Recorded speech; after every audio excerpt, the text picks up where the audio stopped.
I used to think the worst times in a person's life would come with some kind of warning. Maybe a loud noise, a phone call late at night, or a sudden uneasy feeling in your stomach.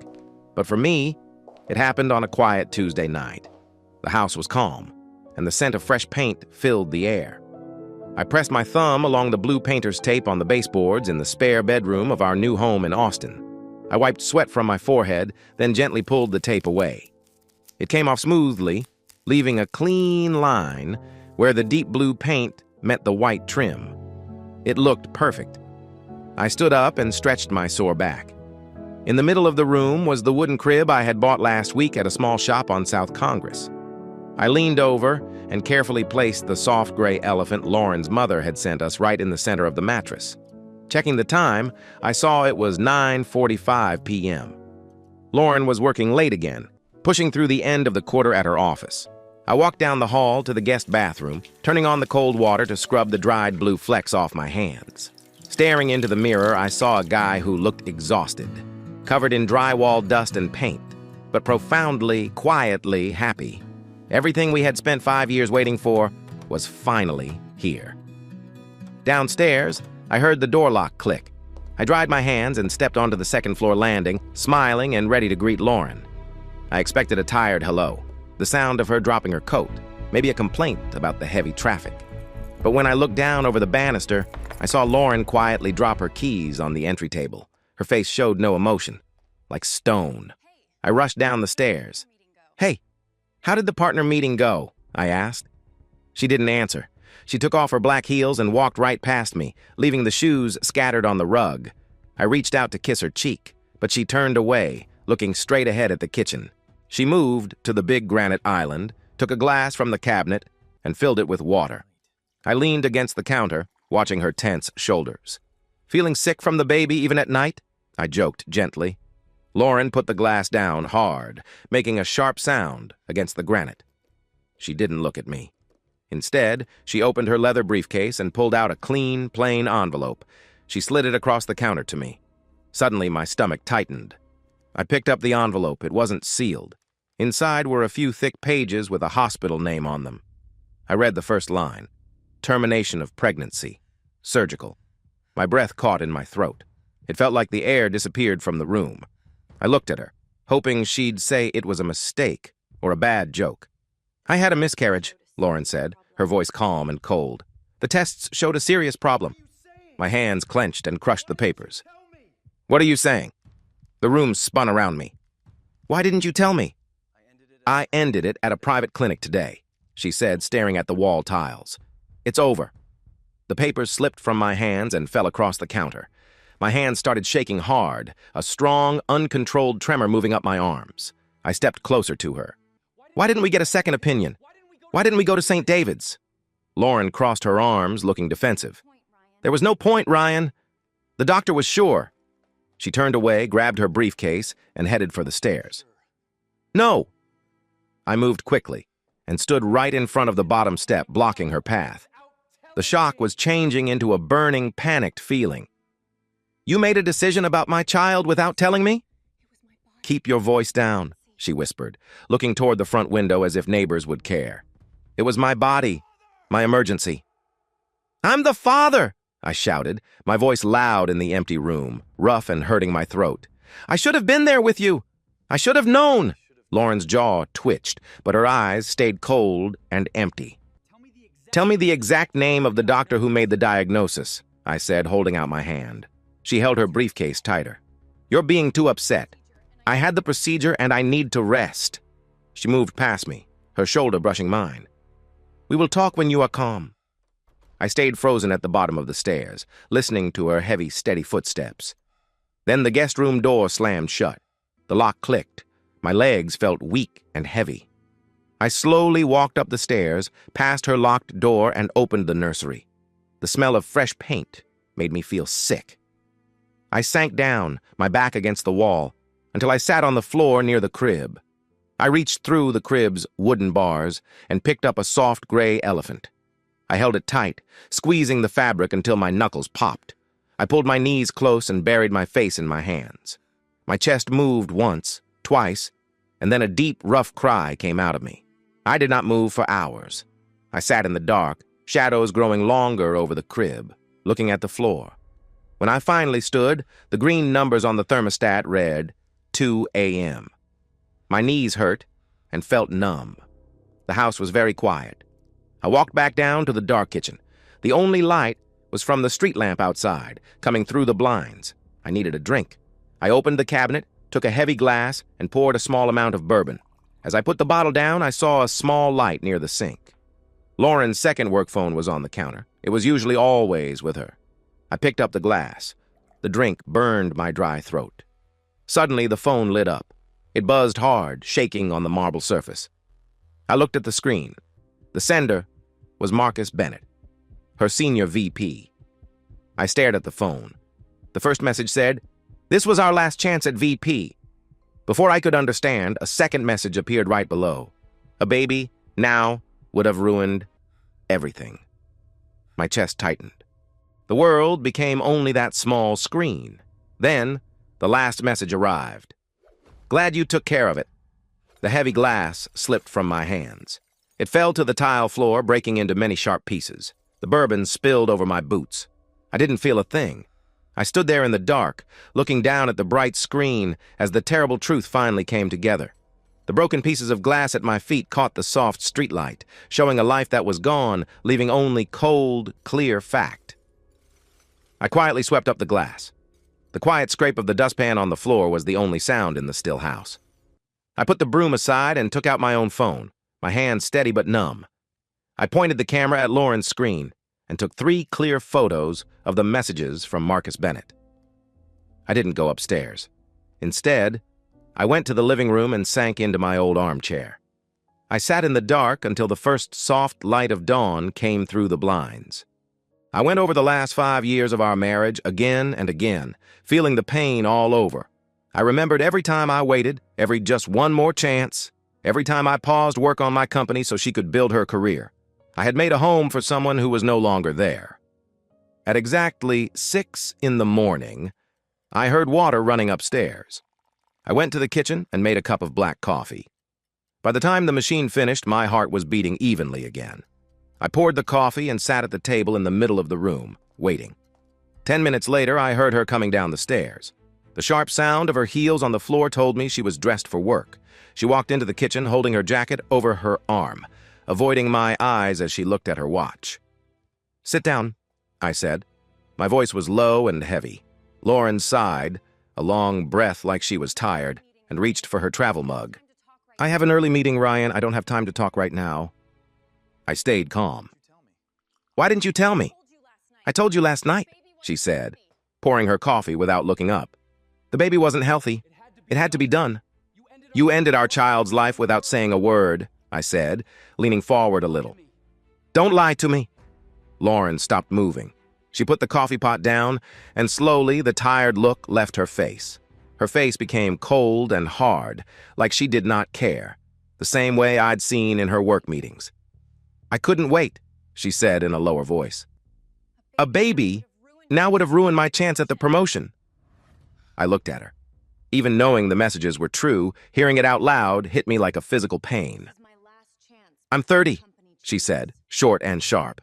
"This is my last chance before the company changes." I stood up quickly, the chair making a loud sound on the floor. "That was our child. I waited 5 years, Lauren, just like you wanted. I stopped my work and my life for you." She cut me off with a cold whisper. "Talking wouldn't have changed it, Ryan. I had already made up my mind." "I'm not letting a child ruin everything I've worked for," she said, fixing her jacket. "Grow up, Ryan. This is the real world." Looking at her empty eyes, I knew she felt no guilt. None at all. The sadness I felt was mine alone. I swallowed hard, the taste of bitter coffee in my throat. "Did you ever actually plan on having children with me?" I asked directly. She looked away, tapping the screen of her watch to clear a message. "We can try again next year. Once I'm settled in the new job." "There is no next year," I said softly. I walked past her and grabbed my heavy truck keys from the hook by the door. She turned, a little annoyed by the sudden change. "Where are you going?" she asked. I didn't answer. I opened the front door and stepped outside into the cool morning air. The door slammed shut behind me. I got into my truck, started it, and drove fast out of the driveway, leaving marks on the clean concrete. I didn't have a plan.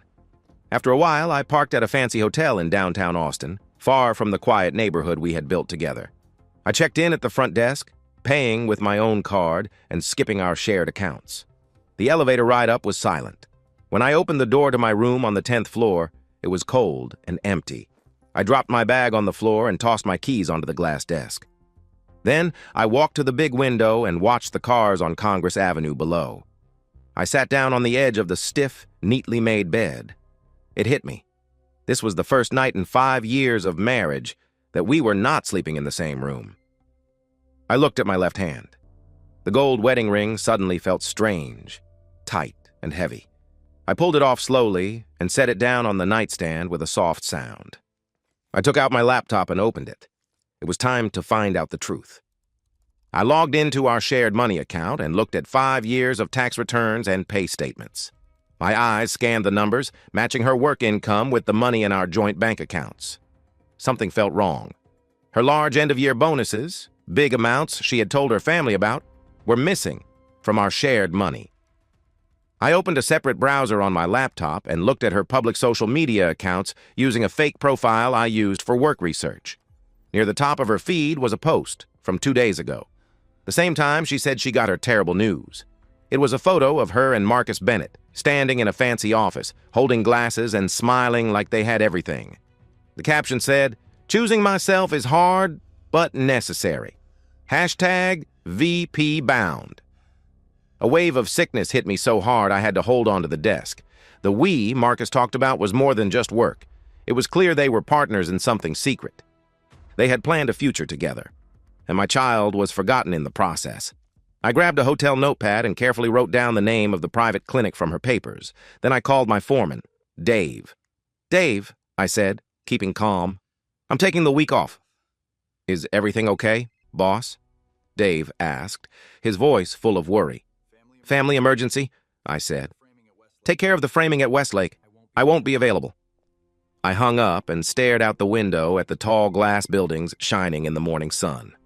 My patience and trying to keep peace had been my weakness. She used that against me. Right then, I made a choice. I would not just walk away and let her win. I would not be forgotten in her success. I opened my laptop again and searched for high-end private investigators Austin TX. I ignored the big companies and found a small firm run by former state troopers who were good at tracking money and handling things quietly. I called the number. A rough voice answered quickly. "Vance Investigations."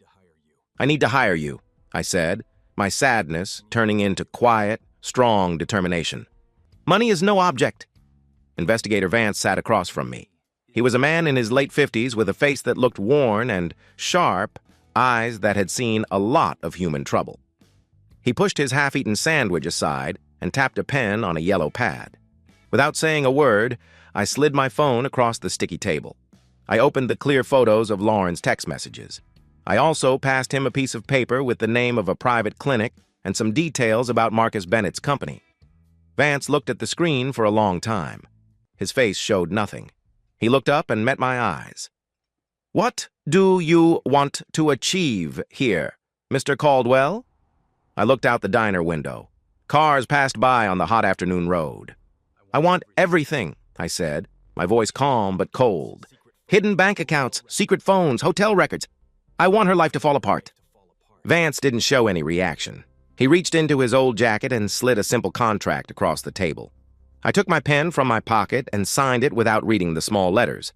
I also took out a new check for $10,000 and gave it to him. Vance folded the check and put it in his shirt pocket. "Give me 2 days. Act like nothing's wrong. Don't let her know." Back in my quiet hotel room, I turned on my laptop and connected to a secure network. My fingers moved without thinking as I opened the company servers. I skipped the usual employee pages and went to the background check program I used for work. I typed in my wife's name and social security number. After a moment, the program showed a list of connected addresses. One caught my eye, a P.O. box rented 14 months ago in a nearby area, just when the affair began. I grabbed my keys and drove to the post office. I parked under a big tree watching the heat make waves in the air. I waited for an hour. At 12:45 p.m., during her lunch break, Lauren's white BMW drove into the lot. I watched her walk inside, calm and confident. I took my phone out and attached a special zoom lens I kept in the glove box for work. Resting my elbows on the steering wheel, I took quick photos as she opened a brass box and pulled out a thick envelope. She walked back to her car, tearing it open. I zoomed in on the paper she held. It was a bank statement with a dark blue crest on top. I called Vance right away. I gave him the P.O. box number and described the bank's logo. Less than an hour later, he called me back. "She has a secret account," Vance said, his voice weak over the phone. "It's linked to an offshore company. She's been moving money out for more than a year. There's over $150,000 there. It was a fund for leaving clean and well-prepared after her next step up at work." By 3 p.m., I knew she was busy with calls. I drove back home to our neighborhood. Walking into the house felt heavy and cold.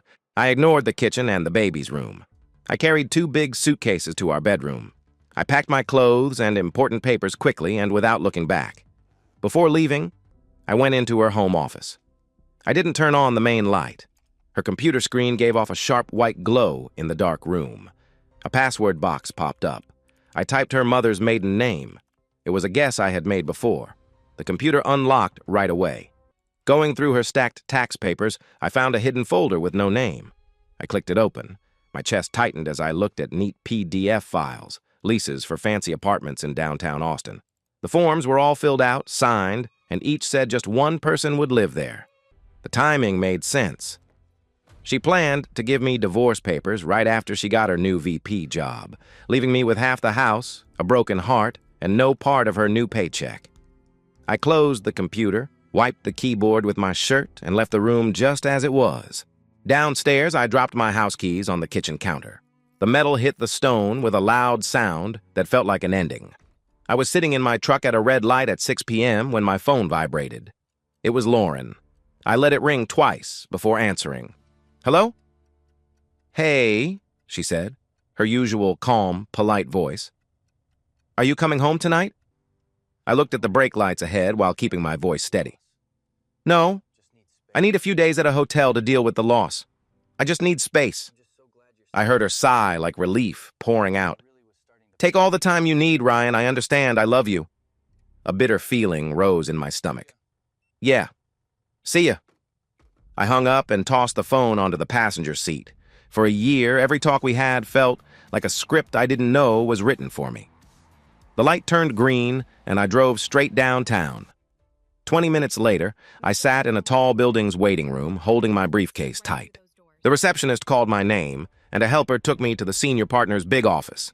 Davis was a cold, tough lawyer who handled the hardest cases for Caldwell developments.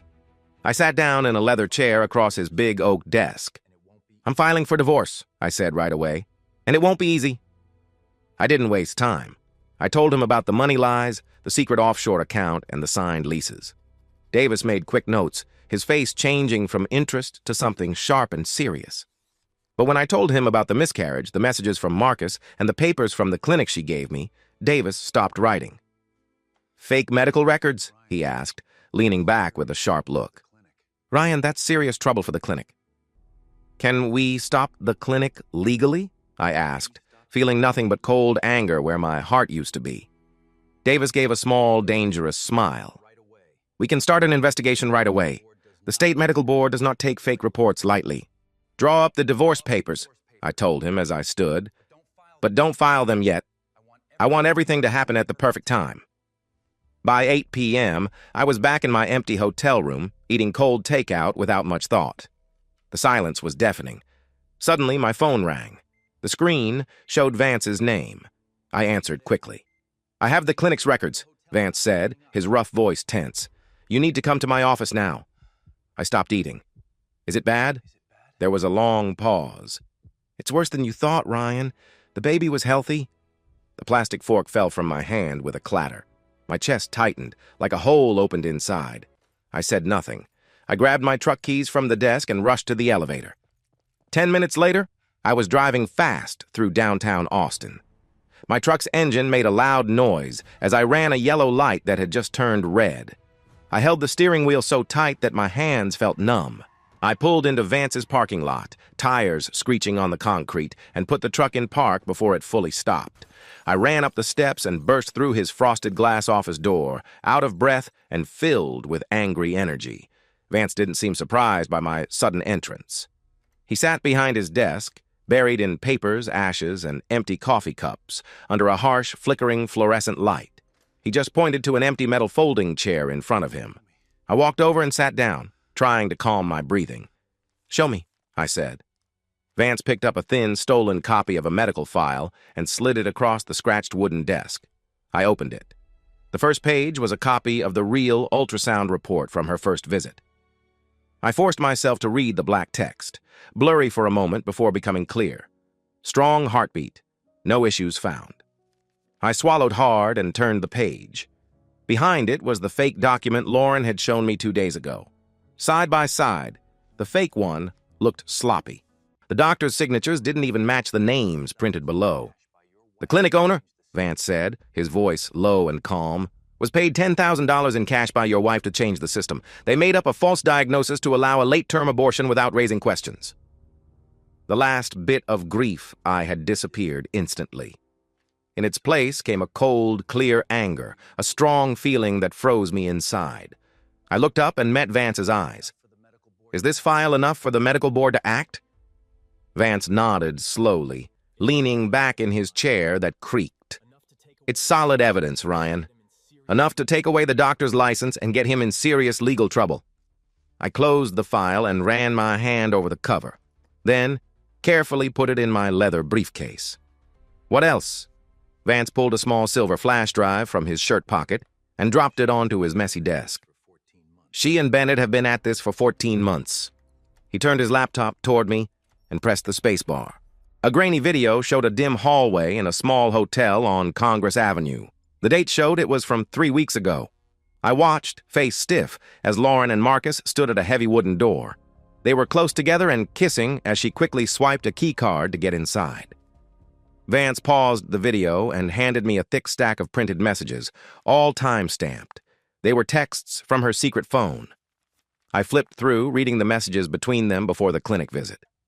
Marcus: "You sure you want to do this?" "It's risky." Lauren: "Ryan will understand later. This baby would ruin everything we worked for." Marcus: "Good. This is our chance to move up. See you at the clinic." I closed my eyes tight, the paper crackling in my hand. Marcus Bennett wasn't just a boss who had an affair. He was directly involved in what happened to my child. They had traded a life for their own gain. "Make 5 paper copies of everything on your desk," I told Vance as I stood up and buttoned my jacket. "I'll pick them up tomorrow." The drive back to the hotel was a mix of bright neon lights and blurred car brake lights. On the way, I stopped at an all-night store and bought a big corkboard, some pushpins, and shipping supplies.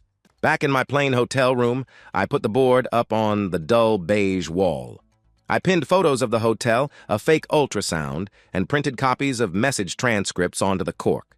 I took a red marker from my pocket and wrote down the main people to watch: Lauren, Marcus, and the clinic owner. Below that, I listed others who might be affected: Diana Bennett, who is Marcus's wife, Lauren's parents, and Chloe, Lauren's younger sister. I looked at the clock on the table next to the bed.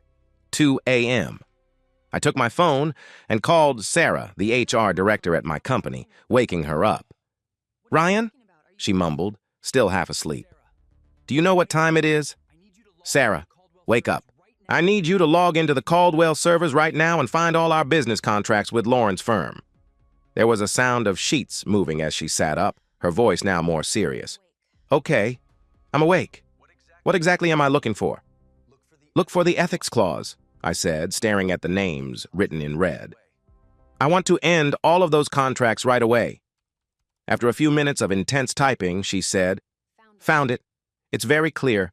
If a senior partner breaks serious ethical rules, we can cancel everything with no penalty, as long as we give a 2-day written notice."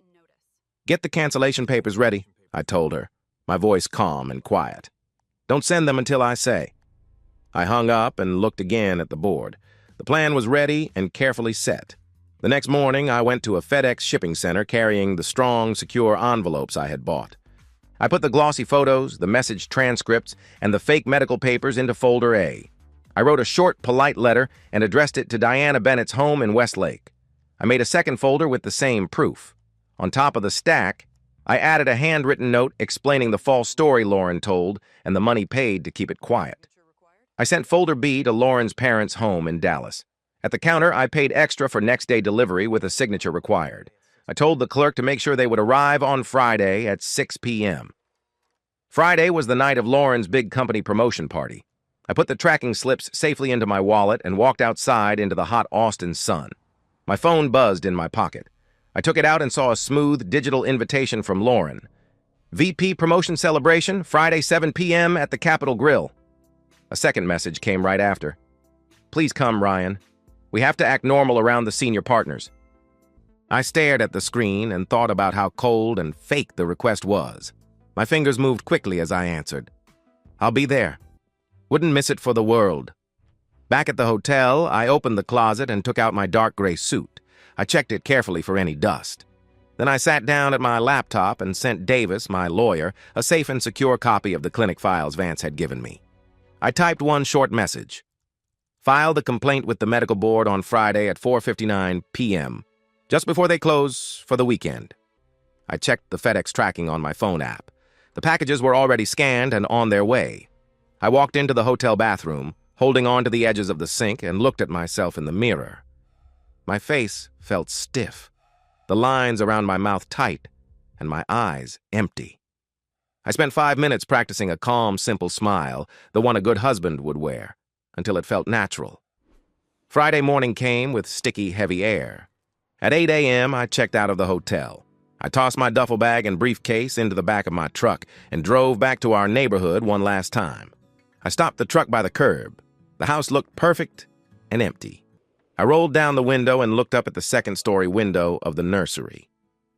Goodbye, buddy, I whispered to the quiet morning, saying goodbye to the child I never got to meet.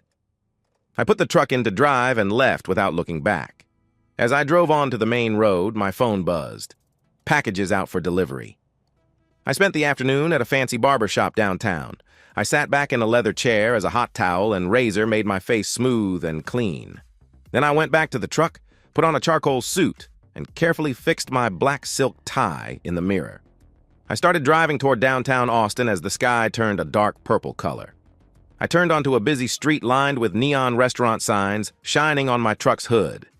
I pulled up to the valet at the Capitol Grill. I gave the keys to a young valet wearing a black vest and slipped a new $20 bill into his hand. Keep it safe, I said quietly. He nodded and ran to park the truck. Walking through the tall oak doors, cold air hit me like a wall, mixed with smells of steak, cologne, and garlic.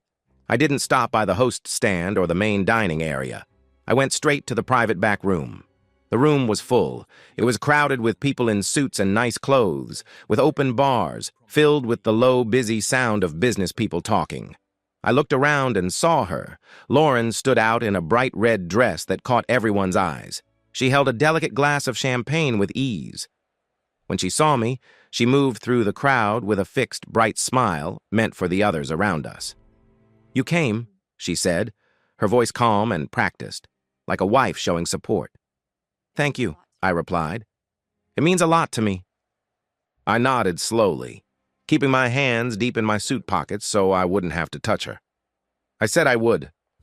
Before she could say anything more, Marcus Bennett appeared beside her. He held a heavy glass of amber liquid and smelled like expensive scotch and too much pride. He stepped close to me and slapped my shoulder hard, showing off his usual big boss attitude. "Ryan," Marcus said loudly, flashing a perfect smile. "Good to see you, man. Your wife is amazing. We're lucky to have her." I looked straight into his eyes, my face calm and unreadable. I didn't blink or move away from his grip. I just stared at the man who had sent that terrible message about my future. "She's something, all right," I said quietly. Marcus's smile froze for a moment, thrown off by the cold tone in my voice, but then he quickly went back to his confident act. I quietly stepped away and went to a dark corner of the large mahogany bar. "Club soda with lime," I told the bartender. I needed a clear head for what was next. Resting my elbows on the smooth wood, I took a slow, cool sip and watched them from a distance. Without the fog of trust, the truth was clear and ugly. I saw Lauren and Marcus working the room together, charming the senior partners like a perfect team. I noticed little things I had tried to ignore for years.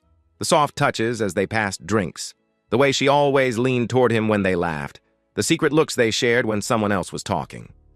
They were the real pair. I was just pretending. I took my phone from my breast pocket and hid it below the bar. The time showed 7:15 p.m.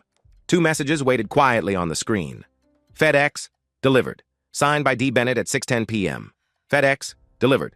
Signed by H. Thomas at 6:15 p.m. The packages were with them now. The plan was in motion. I opened a secret group chat with Davis, my sharp lawyer, and Sarah, my HR director. I typed one word, execute. I sent it, put my phone away, and leaned back against the brass rail, waiting for everything to unfold. At the front, the company's CEO, a silver-haired man in a fine suit, stepped up to the microphone and gently tapped his glass with a silver spoon. The chatter slowly stopped and silence grew. Lauren moved beside him, glowing under the soft spotlight. The CEO cleared his throat and raised his glass. "I want to take a moment to honor true dedication," he said, his voice clear across the room. "In this business, we talk a lot about sacrifice, but very few are willing to make the tough choices needed to lift this firm. Lauren Caldwell is one of those rare few." I took another sip of club soda, the words tasting bitter to me. "It is my great honor," the CEO went on, "to announce Lauren's promotion to Vice President of Corporate Services." The room burst into applause. People whistled and cheered. Marcus stood near the front, showing off his pride and clapping louder than anyone else. Lauren stepped up to the microphone, fixed it, and waited for the noise to quiet. She looked out at the crowd with a smile that felt too perfect, her eyes shining with carefully made humility. "Thank you," she said quietly into the microphone. "I couldn't have done this without the amazing team behind me. And I definitely couldn't have done it without my wonderful husband, Ryan." She nodded toward the back of the room. People turned their heads toward me, waiting for me to smile or wave. But I did not. I only raised my glass a little from the wooden bar, my face showing no feeling. Lauren swallowed hard. Her smile tightened for a moment before she turned back to the crowd. And of course, the helpful advice and support of Marcus Bennett. Just as she said his name, the heavy oak doors at the back of the room suddenly swung open with a loud bang. Diana Bennett walked into the room quickly. She looked nothing like the calm, polished woman people knew. Her blonde hair was messy, her makeup smeared, and her eyes looked wild and full of anger. In her hand, she held a torn envelope I had sent her. The crowd moved aside, surprised, as Diana walked down the middle of the room, her heels tapping loudly on the floor. She went straight to Marcus. His face turned pale. He took a step back, holding his hands up like he wanted to calm her. "Diana? What are you doing here?" he asked. Diana didn't answer. She reached into the torn envelope and pulled out some glossy hotel photos. She slammed them down on a nearby glass table. "You terrible person!" Diana shouted, her voice loud and sharp. "For 14 months! 14 months you've been with her!" The room went completely silent.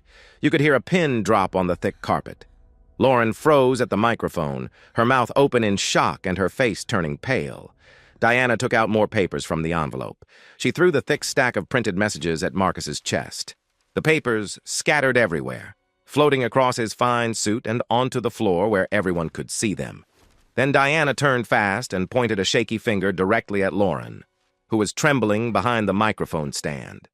"And you," Diana said with a broken, angry voice, "you hurt your own baby just to get this job?" Gasps spread quickly across the room. Some people started to move away from Lauren as if she was dangerous. Lauren's face went very pale. Her fingers relaxed, and the champagne glass slipped from her hand. It fell to the floor and broke into many pieces. In the shock, Lauren dropped the microphone. It landed with a sharp, loud squeal, making many people wince and cover their ears at once. At the same time, Lauren's phone, lying on a nearby table, started ringing loudly. The screen lit up. From where I stood, I could clearly see the caller ID in big letters. Dad. Lauren stared at it, frozen. The phone rang out and then rang again straight away. The display changed. Chloe. The secret Dallas file had been opened. Before Lauren could reach the phone, the woman in charge of human resources, wearing a gray suit, stepped forward from the crowd. She looked at her glowing tablet, her face full of shock. "Marcus. Lauren," she said slowly, her voice echoing in the quiet room. I just got an urgent email from Caldwell Developments. I put my glass down on the bar. The ice clicked against the glass like a judge's hammer. I stood up, slowly, from the bar stool, and buttoned the middle button of my dark jacket. Everyone in the room turned to look at me. "Yes," I said clearly, my voice breaking the quiet with calm control. "Caldwell Developments is ending all commercial contracts with your company right now because of serious ethical problems with your top management." The CEO quickly turned to me, his jaw dropping as he realized the huge loss his company had just faced. I ignored him. I fixed my tie, gave the quiet room a small, polite nod, and walked towards the door. "Have a good night, everyone," I said as I pushed open the heavy wooden doors and left behind the mess they were in. Outside, I stood by the valet area, feeling the cool night air. The humidity had gone, and a fresh breeze blew from the nearby river. I waited. Exactly 3 minutes later, the restaurant doors opened suddenly. Lauren rushed out onto the sidewalk. She was crying hard, mascara running down her pale face, messing up her perfect makeup. She saw me and threw herself forward, hitting my chest with her fists. "You did this!" she yelled, her voice shaking. "You sent that package! You ruined my life!" She hit me again, weakly, trying to make a point. I didn't move or react. I just looked down at her, feeling only sadness and deep tiredness. I gently caught her wrists and slowly brought her arms down to her sides. "No, Lauren," I said quietly, my voice heavy from all that had happened but sure and steady. "You ruined us when you falsified those medical records." She gasped. She stopped struggling, her eyes wide with fear. "I know everything," I whispered. "I know about the hidden bank account. I know you've been seeing Marcus for over a year, and I know our baby was fine." Her mouth opened, and all fight left her. Her shoulders dropped as the truth hit her hard. She stepped back slowly, realizing she was caught with no way out, no lies left to tell. The sound of tires crunching on the pavement came. The valet brought my truck up to the curb, engine running. I let go of her wrists, walked around the front of the truck, and got into the driver's seat. I locked the doors, started the truck, and pulled into traffic, leaving her alone on the sidewalk under the bright neon lights she had chosen. Driving away from the bright lights was the first time in over a year I could breathe freely. The cool river breeze moved through the open windows, washing away the pain of the life I had just left behind. By Monday morning, the feeling had changed. I sat behind the strong wooden desk in my office at Caldwell Developments. A mug of black coffee steamed next to a spread of building plans. The space felt real, built on solid things like concrete and steel, a welcome change from the empty world of business I had just shut down. At 9:15 a.m., my phone rang. The caller ID showed Lauren's company CEO. I pressed the speaker button and waited. "Ryan Caldwell." "Ryan, please listen." The CEO's voice came through the speaker, tired and no longer strong like it had been at the big event on Friday night. "We need to talk about ending the contracts. You're pulling out of 3 big projects downtown. This will cause a huge loss for the company this quarter. I'm asking you to think again." I leaned back in my leather chair, watching dust float in the sunlight coming through the blinds. "My HR director told me clear. Serious bad behavior by the top leaders makes our partnership impossible. I don't work with risks." "Ryan, wait." The CEO sighed deeply, his voice shaky. "Marcus Bennett quit this morning. Diana has frozen his money, locked him out of his property in Westlake, and she's calling half the board members. He's done. He's out." I took a slow sip of coffee. "And Lauren?" "Her promotion was taken away right away," he said, tired. "Because the problem was so public, our lawyers said not to fire her completely to avoid a lawsuit about personal issues. But she's lost all her management duties. She's being moved to a simple data job far away from the main office. She'll never be in a boardroom again." I thought about this and felt a real sense of finality. The corporate world she risked everything for had just fallen apart beneath her. "Good doing business with you," I said softly and hung up. I turned my chair to look out the window at the wide Austin skyline. A sharp knock on my office door caught my attention. Davis walked in holding a thick stack of legal papers in heavy blue folders. A rare, confident smile flickered on his face as he put the papers down on my blueprints. "The divorce is officially filed," Davis said, pulling up a chair. "Also, check the news. The state medical board raided the clinic an hour ago." I grabbed the remote and turned on the TV on the wall, switching to the local Austin news. The screen showed a live helicopter shot over a private clinic outside the city. Dozens of investigators in dark jackets were moving through the property. Through the glass doors, I saw them carrying large boxes filled with medical files. The newsreader spoke seriously, reporting on serious claims of medical fraud, fake documents, and illegal payments. The camera angle changed to ground level.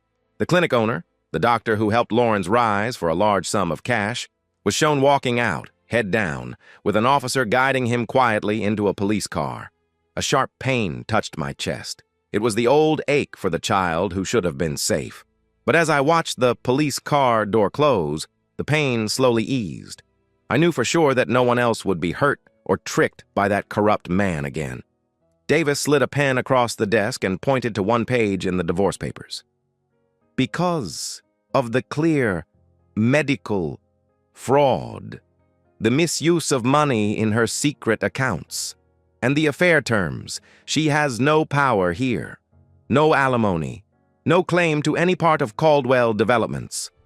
I picked up my favorite heavy brass fountain pen. I pressed the pen hard to the paper and signed my name, the dark ink soaking into the page.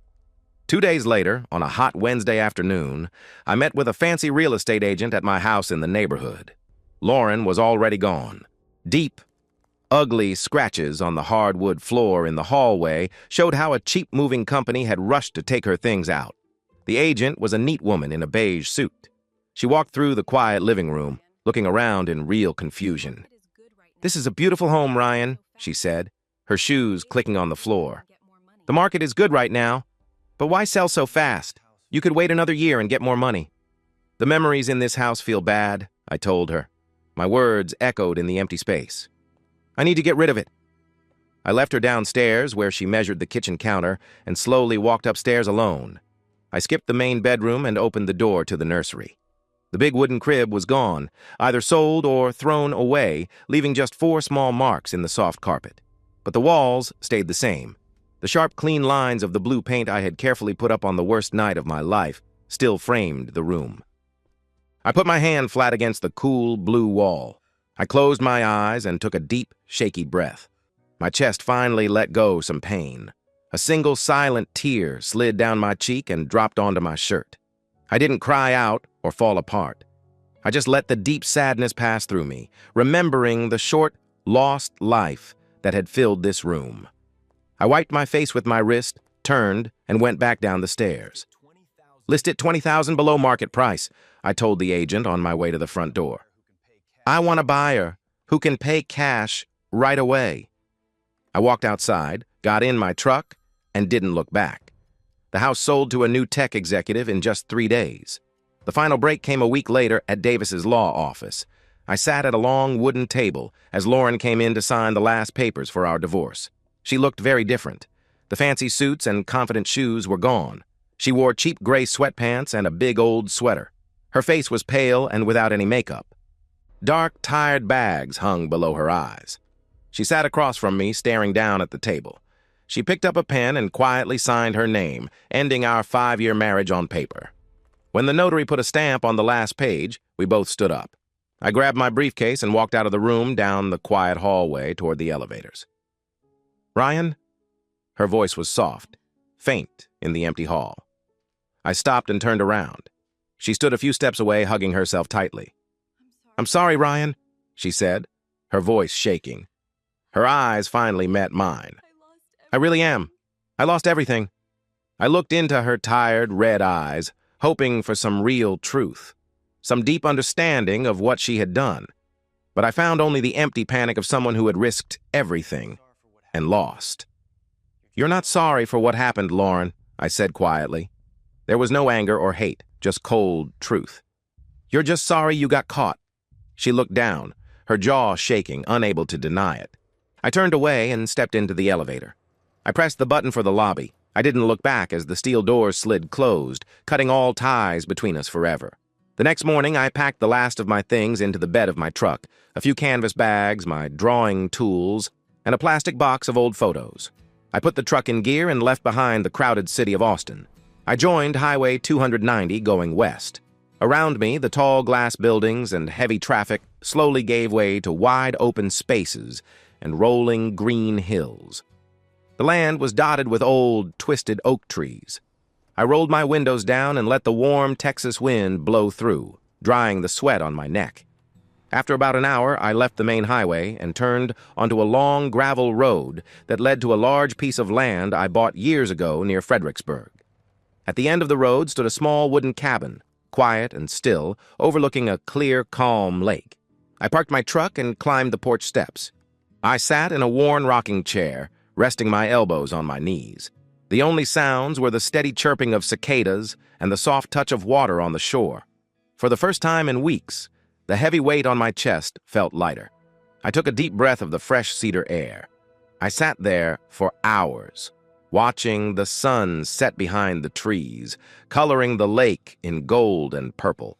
I was hurting, and I was starting over, but I was ready to move forward.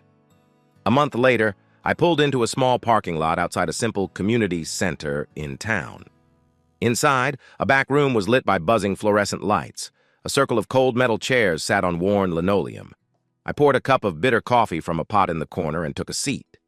This group was for men going through deep pain from betrayal, divorce, and loss. A man named Tom, a mechanic with grease on his hands, shared his raw story about finding out his wife had been unfaithful. We all listened quietly, sharing a silent understanding. When Tom finished, the group leader, an older man with a gray beard, looked at me and nodded. It was my turn. I put my coffee on the floor, leaned forward, and cleared my throat. "My name is Ryan," I said, my voice rough but calm. "I lost my marriage and my first child on the same day." I told the men everything. The fake hospital papers, the cold look in her eyes, the painful messages I had found, and the way I had tried to make sense of it all. As I spoke, my voice cracked. I covered my face and cried openly, my chest rising and falling with the last of my pain. No one interrupted. No one said empty words. They just nodded, offering quiet support. When the meeting ended, I stepped outside into the cool evening air. I looked up at the wide sky full of stars. The gravel crunched under my boots. I felt lighter. The past was behind me now, and my feet were on steady ground. I was ready for what was next. I started a smaller local branch of Caldwell Developments right there in Fredericksburg.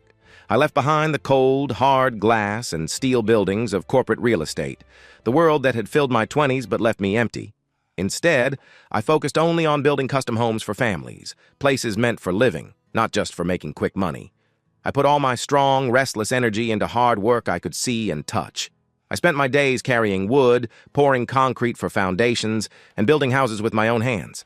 My skin got darker under the hot Texas sun. My hands grew tough like armor, and my mind finally calmed to the steady sound of a hammer hitting wood. One hot Tuesday morning, when the air smelled of fresh pine sawdust and dry earth, Elena came to my work site. She owned a small, busy bakery in town. I had seen her behind the counter a few times when I stopped by for coffee, but this morning she drove her old blue Subaru right up to the house frame. She stepped out, holding a big white box with a sprinkle of flour dust on her worn denim apron. She was warm and down to earth, with a natural laugh that seemed to ease the heat. "I figured you guys might be tired of gas station snacks for lunch," she said, putting down the box filled with fresh, warm pastries on a temporary table. I wiped sweat from my forehead with a rag and climbed down, surprised by a sudden light feeling in my chest. "You're a lifesaver. What do I owe you?" I asked. "Nothing," she said with a smile, her dark eyes shining in the sunlight. "Think of this as a bribe ahead of time. I want to add a back patio to the bakery, and I need a builder who really knows what they're doing with strong supports." We stood there in the sawdust for 20 minutes, talking easily about building plans, local rules, and her hopes for the bakery. I found myself smiling without trying for the first time in over a year. Before she got back into her car, she handed me a hot cup of coffee. She stayed a moment, her hand resting on the open door. "Do you want to have dinner sometime, Ryan? Just to talk? No work stuff?" she said. I hesitated. I still carried old wounds deep inside me, walls built to protect myself from pain. But looking at her, standing there simply in the dirt, I felt those walls start to fall. I nodded. I'd really like that. That night, we met at a small diner with cracked red booze and heavy mugs. We sat across from each other as the room's noise faded away. We talked easily for 3 hours. No pretending, no agendas. Just two people sharing their lives. Months later, the crickets were loud as Elena and I sat together on the wooden porch of my cabin. We looked out at the still black lake. The warm night air was full of cedar smell. She leaned against my shoulder while I held her gently. I took a deep breath and decided it was time to share everything I had been hiding. I needed her to know the real me and what I had been through. In a quiet voice, I told her my story. The long wait in Austin, the empty ambitions that broke my marriage, the painful lies, and the careful plan I had made to move past my past. I laid out the hardest parts of my life between us on the wooden deck. Elena stayed close. She didn't turn away. She listened quietly, the ice softly clinking in her glass of sweet tea. When I finished talking, the silence felt heavy and full of waiting. I prepared myself for her to judge me or to slowly pull away, like a woman who realized she was with a man carrying too much pain. But instead, she turned to me. Her dark eyes showed deep, true kindness. She reached out and held my rough, calloused hand with both of hers, gripping it firmly. She did not say any empty words like, "Time heals all wounds." "You deserved a partner, Ryan," Elena said softly, her thumb moving gently over my knuckles. I looked at her and suddenly saw clearly how different her warm, real kindness was from Lauren's cold, focused drive. Elena did not want fancy offices or tall buildings. On our second date, she told me she wanted a loud, messy, and busy family more than anything.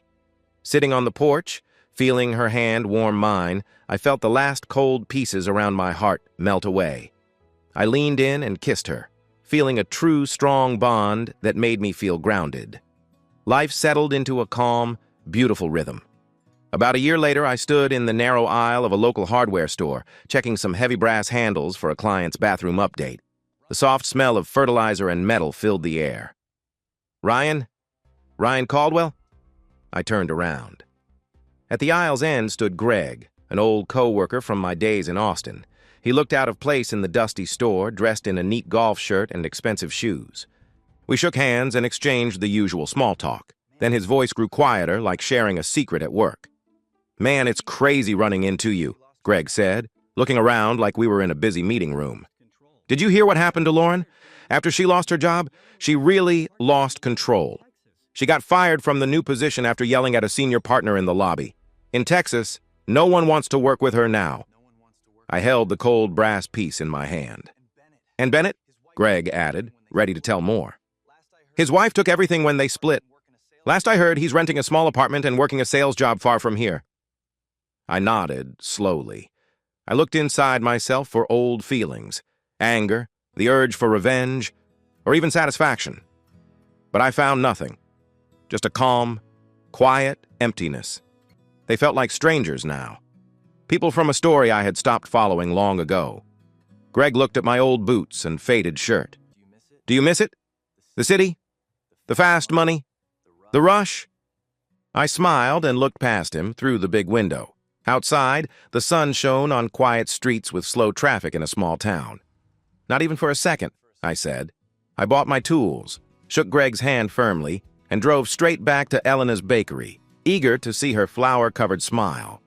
2 years after my divorce was final, I took Elena to the exact spot by the lake where we first sat together. The sun was setting, coloring the water in bright orange and purple shades. The soft evening sounds had just started. I stood facing her and held both of her hands. I told her she had saved my life, not by trying to fix me, but by simply being real, honest, and completely herself. I let go of her hands and knelt down on one knee, feeling the warm Texas dirt against my jeans. Elena gasped and quickly covered her mouth with her hands. I reached into my pocket and took out a small wooden box I had made with a jeweler in town. Inside was a simple, beautiful diamond ring. "Let's build a real family together," I said softly, looking into her eyes full of tears. "Will you marry me?" She dropped to her knees in front of me, hugging me tightly. She was crying and laughing at the same time as she nodded against my shoulder. "Yes. Yes, Ryan. Of course. Yes." I smiled through my own tears and put the ring on her finger. It fit perfectly. We held each other close, sitting in the grass as the first bright stars appeared over the water. 6 months later, we got married. It was a small, quiet, outdoor ceremony under the big branches of an old live oak tree on our land. There were no strangers, no work people, no fake smiles, and no plans to impress anyone. We were surrounded by my real family and the friends we cared for. Elena walked down a simple grassy path wearing a lovely lace dress. Her hair was pinned up softly, moving gently with the breeze. I waited by the altar in a neat suit, feeling a nervous excitement, not fear, just hope. We read the promises we had written ourselves in small leather notebooks. I looked into her eyes and promised to always put her and our future children first, above all else.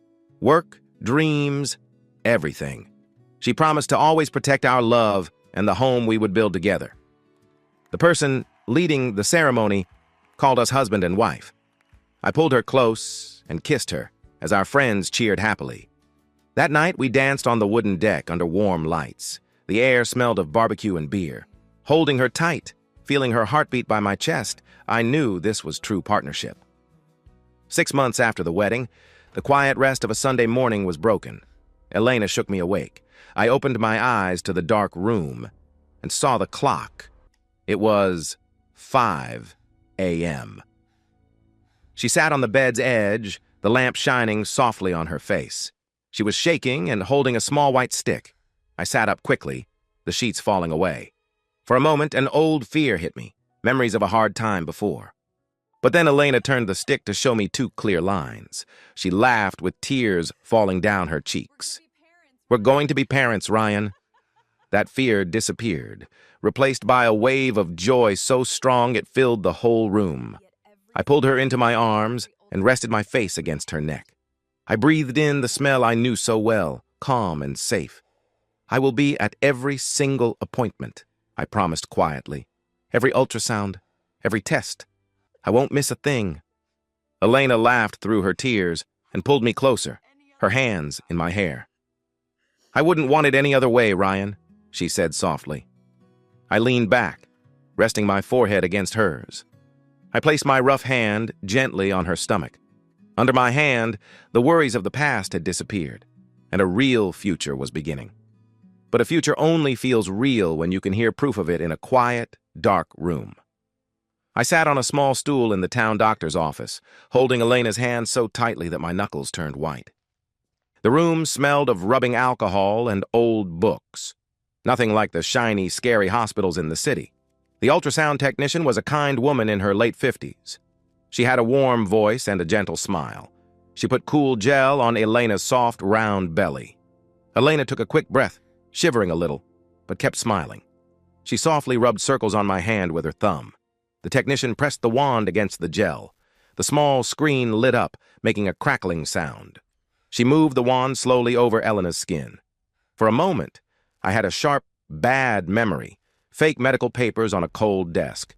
I pushed it away quickly, not wanting to think about it. Then the screen went quiet. Suddenly, a strong, fast beat filled the room. It was a heartbeat, loud and steady, like the pounding of running horses. I looked at the black and white shapes on the screen. I could not understand the images, but the sound was everything. It was the most beautiful sound I had ever heard. I didn't realize I was crying until I felt warm tears fall onto my beard. The doctor, standing in the doorway, smiled at me. "Everything looks healthy, Ryan. Strong, baby. You've got a good one in there." I squeezed Elena's hand and brought her knuckles to my lips. A deep calm washed over me, taking away the last of the sadness I had carried for so long. Before we left, the technician printed a long strip of pictures from the ultrasound. I folded it carefully and put it in my wallet's front pocket, replacing the place where dark memories once lived with a bright, clear hope. A few months later, I was kneeling on the wooden floor, doing a familiar task. I pressed my thumb hard against the baseboard in a spare room, sticking a fresh line of blue painter's tape. But this room was different now. It wasn't in some new, empty neighborhood. It was in the big wooden house I had built by the lake, made just for us. The heavy wooden door opened. Elena came in, carrying a large can of bright yellow paint. She was wearing overalls that had spots of paint on them, and her belly was big with our child. "You missed a spot by the closet," she said, smiling, and put the paint can down on a cloth on the floor. I stood up, wiped sweat from my forehead, and took a paint roller. We painted the walls together. The afternoon sun shone through the windows, making the dust float like little stars. We laughed when we bumped into each other, getting specks of yellow paint in our hair and on our clothes. There was no worry in this room, no tense silence, no hidden problems, just pure happy hope for what was coming. When the walls were dry, I brought in the crib pieces ready for the new life waiting for us. It wasn't a fancy crib bought with a big bonus from work. It was a strong oak crib I had spent the last 8 weekends making by hand in my wood shop. I had smoothed the wood, joined the corners, and sanded the rails until they felt very smooth. I put it together quietly in the middle of the bright yellow room. Elena came over, carrying a beautiful quilt she had made herself, and gently placed it over the wooden railing. I stepped back and wiped a mark of yellow paint from my face with a rag. I looked at my wife, glowing in the warm late afternoon light, and at the bright, simple room we had made together. I knew, without any doubt, our child would be born into a home filled with nothing but pure love. The calm, sunny feeling changed into the wild, hard reality of birth. At 2 a.m. on a Tuesday, we were in the hospital's delivery room. The bright lights above made everything shine on the metal trays. Elena held my hand so tightly it hurt. Her face was red, and her hair stuck to her sweaty forehead as she cried out and pushed through strong, endless pains. I wiped her forehead with a cool cloth and leaned down to whisper in her ear over the sounds from the machines. "You're doing great, Elena. Just keep breathing. I'm here with you." The doctor moved closer on his rolling stool. "I see the head. One more big push. Elena, you can do it." Elena threw her head back against the pillow, her back coming up off the bed as she pushed with a deep sound that filled the quiet room. A moment later, a loud, beautiful cry broke the silence. The tension lifted right away. The nurse cleaned the baby quickly, wrapped him in a soft, striped blanket, and placed him on Elena's chest. I moved closer and pressed my face to Elena's sweaty forehead. We both cried quietly, our tears mixing on our skin. I looked down at our son. His eyes were closed tight against the bright lights. His tiny fingers reached out without knowing where. I reached out, paused for a moment, and gently touched his hand. Almost right away, his small, warm fingers closed around my thick finger. I let out a long breath I didn't know I had been holding for 5 years. The whole world felt like it disappeared. I was a father now. Being a father wasn't only about deep moments in the hospital. Most of the time, it was quiet and never-ending tiredness. A few weeks later, the digital clock on our nightstand turned to exactly 3 a.m. A sharp cry came from down the hall. I sat up quickly, my feet on the cool wooden floor, before Elena even moved under the heavy blanket. "I'll get him," I whispered softly, gently pushing her back down to rest. "You go back to sleep." I walked down the dark hallway without needing to think, guided by habit, and stepped into the yellow nursery. I picked up my son from the oak crib, supporting his small, fragile head carefully. I sat in the wooden rocking chair I had made to match the crib. I gave him a warm bottle quietly in the soft light, listening to the steady sounds of him drinking. Slowly, the restless energy left his small body, and his dark eyes grew heavy and closed as he drifted off to sleep. I held him close to my chest, feeling the steady beat of his heart. I looked out the big window. The bright silver light of the full moon shone down on the dark lake, reflecting softly off the water. Tall cypress trees stood by the shore, their tall shapes visible in the moonlight. Sitting quietly in the dark, the wooden rocking chair made soft creaks as it moved.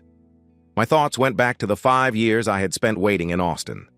I had tried so hard to be patient, always giving in and pushing my own wishes aside to help someone else's plans.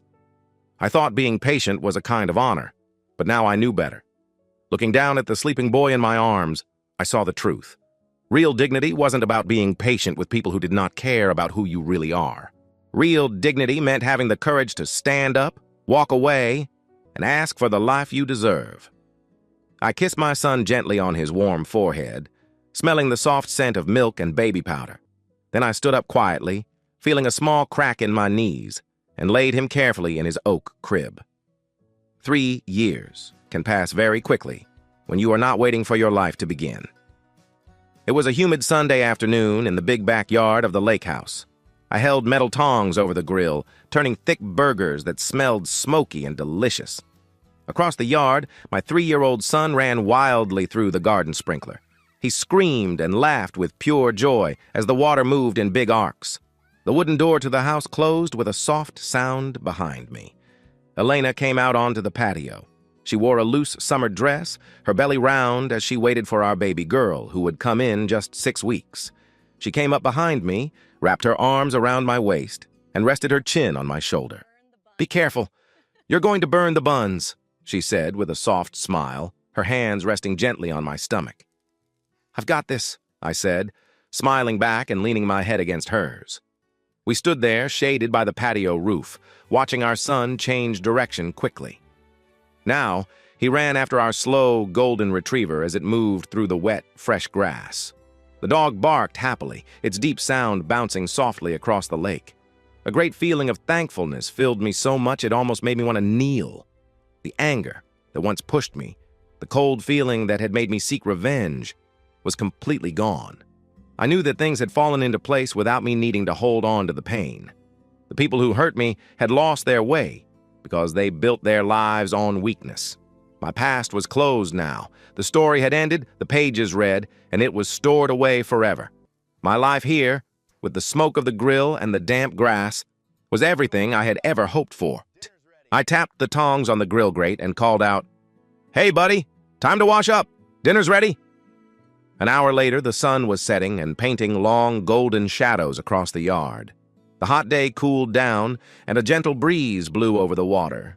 We sat at the wooden patio table, eating outside as a family. The sound of cicadas filled the bushes around us in their evening song. I leaned back in my chair, holding a glass of cold water that felt cool through my fingers. I looked across the table at Elena. The soft light made her shine, and she laughed at something our son had quietly said. Her hand stayed on her round belly where our baby girl was growing. I took a slow sip of water and quietly thought about the first child I had lost. This time, I didn't ignore the memory. I let it stay with me. I knew I would always remember that short, sad moment of life. But I also understood that the hard night that Tuesday was important. It pushed me away from a path that led nowhere. The best years of my 30s were not wasted in that neighborhood. They were a tough but needed lesson about people. I learned the hard way that you cannot make a strong home on lies. The wood will rot, the concrete will crack, and the roof will fall. I lifted my glass of ice water, watching the last warm light of the sun through the droplets on the glass. I made a quiet toast to the harsh but clear truth. "Dad, look!" my son shouted, pulling me back to the table. He held a half-eaten burger, laughing loudly, with ketchup all over his cheek. I smiled, a big, real smile that reached my eyes. I grabbed a napkin and wiped his face, feeling sure deep inside that I had finally built a life where I was truly loved.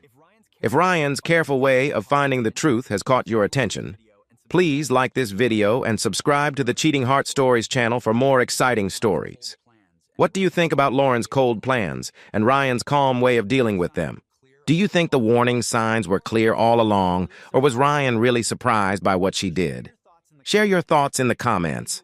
I'd love to hear what you think about these characters. Thank you for being with me on this journey. Your support means a lot. Remember, even though betrayal can feel like your whole world is falling apart, your lowest moments don't define who you are. They help you find new strength. True character isn't about avoiding bad times, but having the courage to go through them and build a real, strong life afterward. Always believe in your own value and never change yourself just to fit into someone else's selfish story.